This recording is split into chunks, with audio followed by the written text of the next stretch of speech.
Hello दोस्तों, कैसे हैं आप सब। स्वागत है आपका यूकेपीएससी एग्ज़ाम वर्ल्ड में। तो दोस्तों, जैसा कि मैंने कहा था कि कल से हम एग्ज़ाम क्लासेस स्टार्ट करेंगे। तो पहला जो हमारा टॉपिक है दोस्तों, वो है हिंदी वर्णमाला के ऊपर। तो हिंदी वर्णमाला आज हम एक्सप्लेन करेंगे और उसके बाद दोस्तों धीरे धीरे हम और टॉपिक्स भी देखेंगे। तो अगर आपने अभी तक यूट्यूब चैनल सब्सक्राइब नहीं किया है दोस्तों, तो अभी सब्सक्राइब करें। तो आज का जो हमारा टॉपिक रहने वाला है दोस्तों, वो रहने वाला है हिंदी वर्णमाला, स्वर एवं व्यंजन। तो दोस्तों, पहले परिभाषा देखते हैं स्वर एवं व्यंजन की। तो वर्ण, भाषा की सबसे छोटी इकाई वर्ण यानी कि ध्वनि कहलाती है। वर्णमाला, वर्णों के व्यवस्थित समूह को वर्णमाला कहा जाता है। आपने ये जब आपने अपनी पढ़ाई स्टार्ट करी होगी पहली या दूसरी कक्षा में, आपने ये ज़रूर पढ़ा होगा कि वर्ण और वर्णमाला, स्वर और व्यंजन। तो दोस्तों, कुल वर्ण 52 होते हैं। तो कुल वर्णों की संख्या कितनी होती है?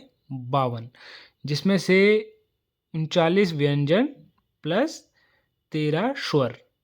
स्वर कौन कौन से? जैसे आपने पढ़ा होगा अ, आ, तो ये आपके स्वर हो गए। और 39 व्यंजन, जैसे क, ख, ये आपके व्यंजन होते हैं। तो मूल वर्ण आप देख सकते हैं, मूल वर्ण जो होते हैं वो 44 होते हैं और मूल व्यंजन 33 और मूल स्वर 11। बाकी यहाँ आप देख पा रहे हैं 13 और यहाँ 11। तो 2 स्वर अयोग्य होते हैं। कौन कौन से होते हैं आगे देखते हैं।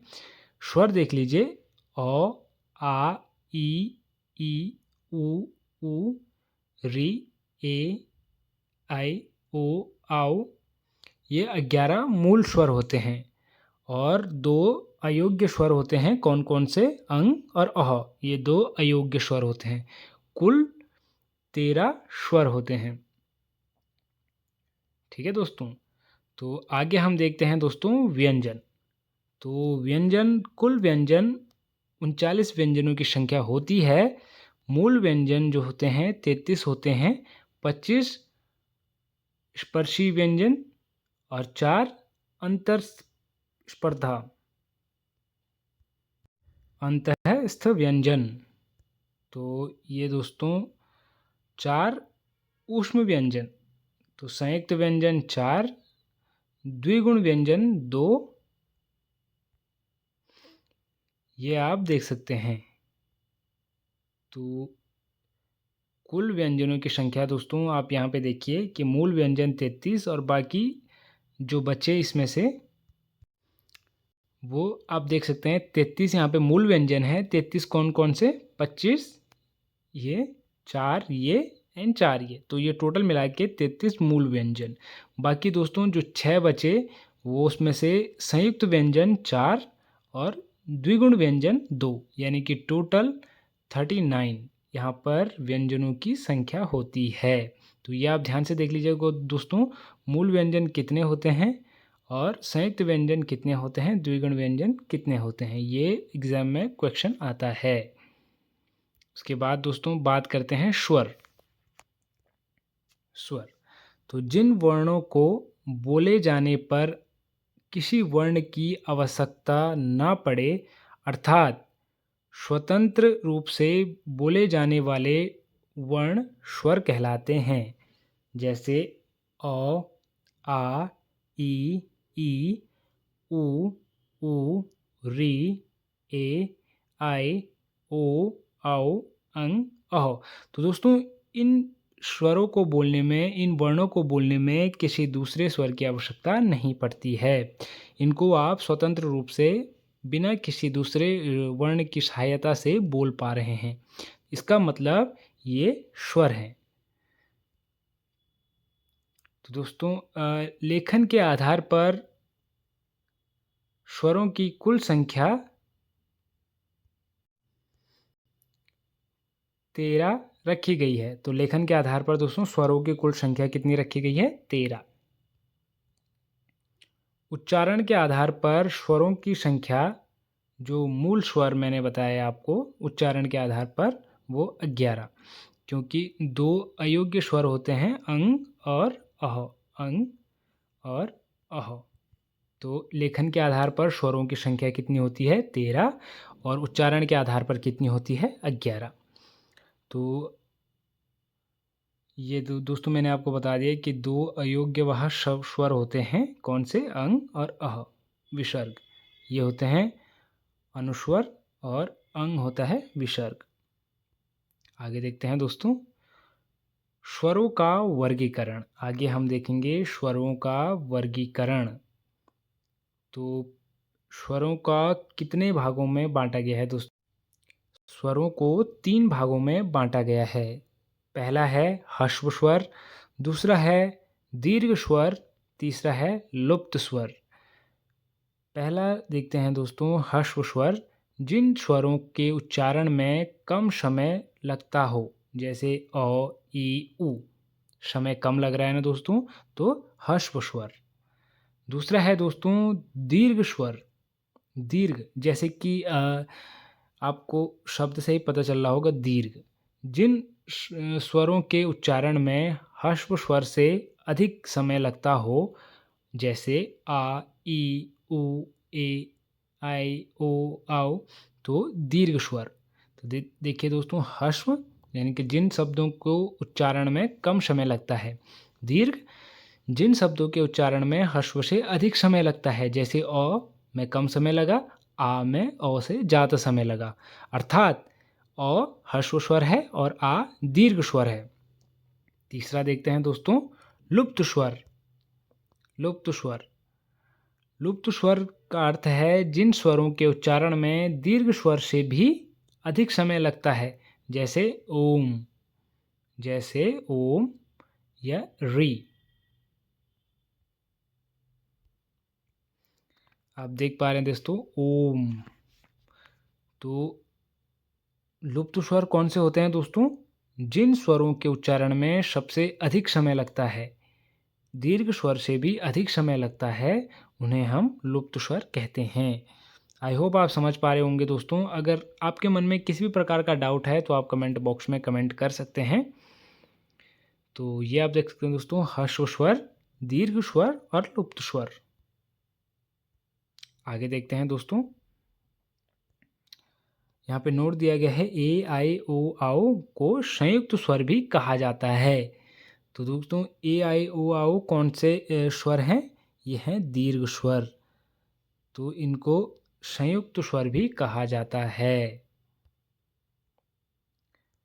आप देख सकते हैं दोस्तों, अ अथवा आ प्लस ई अथवा ई बराबर ए।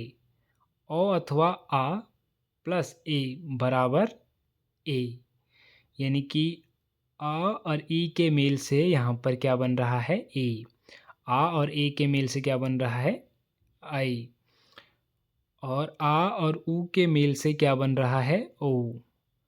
आ और ओ के मेल से क्या बन रहा है? आओ। तो यहाँ पर आप देख पा रहे होंगे। अगला है दोस्तों नोट।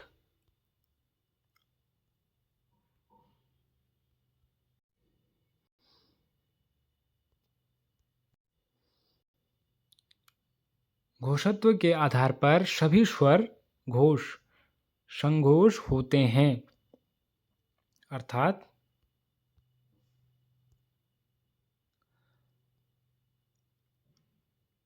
निम्ननासिक स्वर। जिन स्वरों के उच्चारण में हवा केवल मुंह से निकलती है, जैसे अ, आ, ई, उ, ए, आई, ओ, औ। तो जिन स्वरों के उच्चारण में हवा केवल मुंह से निकलती है, उन्हें निर्नुनासिक स्वर कहते हैं। क्या दोस्तों? निर्नुनासिक स्वर। अगला देखते हैं दोस्तों, अनुनासिक स्वर। जिन स्वरों के उच्चारण में हवा मुंह एवं नाक से साथ साथ निकलती है, जैसे अंग, अ, ई, उ, ए, आई, ओ, औ। तो आप देख पा रहे होंगे, आप खुद ही महसूस कर पा रहे होंगे कि नाक और मुंह दोनों से हवा निकल रही है। तो उस स्वर को हम क्या कहेंगे? अनुनासिक स्वर। यहाँ पे नोट भी दिया गया है दोस्तों, अनुनासिक स्वर में चंद्र बिंदु का प्रयोग होता है, परंतु यदि शिरोरेख के ऊपर कोई मात्रा लगे तो चंद्र बिंदु के स्थान पर केवल बिंदु का प्रयोग होता है। हाँ जी दोस्तों, जैसे मैं, यहाँ पर चंद्र बिंदु के स्थान पर केवल बिंदु का प्रयोग हो रहा है। तो ये आप ध्यान से देख लीजिएगा दोस्तों। जिन स्वरों से केवल मुंह से हवा निकले उन्हें कहते हैं निरनुनासिक स्वर, और जिनसे नाक और मुंह दोनों से हवा निकले उन्हें कहते हैं अनुनासिक स्वर। तो ध्यान रखिएगा दोस्तों। अगर वीडियो एक बार समझ में ना आए तो आप दोबारा भी देख सकते हैं दोस्तों। उसके बाद है अनुस्वार। तो दोस्तों उसके बाद है अनुस्वार। इसका उच्चारण केवल नाक से होता है, जैसे अंग। नोट यहाँ पे दिया गया है इसके विषय में कि अनुस्वार जिस स्पर्श व्यंजन से पहले आता है उसी वर्ग के अंतिम नासिक के वर्ण के रूप में उच्चारित होते हैं। उदाहरण गंगा, मंच, घंटा, दंत, चंपक। तो ये आप इसके उदाहरण देख पाएंगे दोस्तों। तो अनुस्वर कौन से होते हैं? जिनके केवल नाक से हवा निकलती है, जिनके उच्चारण के समय केवल नाक से हवा निकलती है।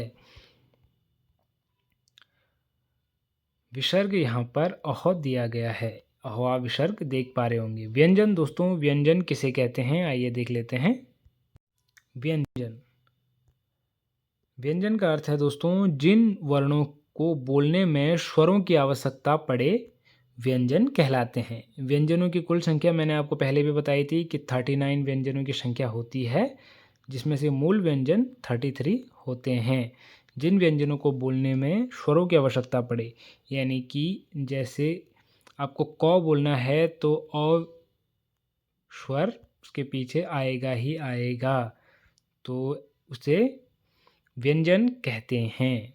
जिन वर्णों को बोलने में स्वरों की आवश्यकता पड़े उसे व्यंजन कहते हैं। सिंपल परिभाषा है दोस्तों व्यंजन की। आगे देखते हैं दोस्तों व्यंजन का वर्गीकरण। हम आपको देख लेते हैं दोस्तों।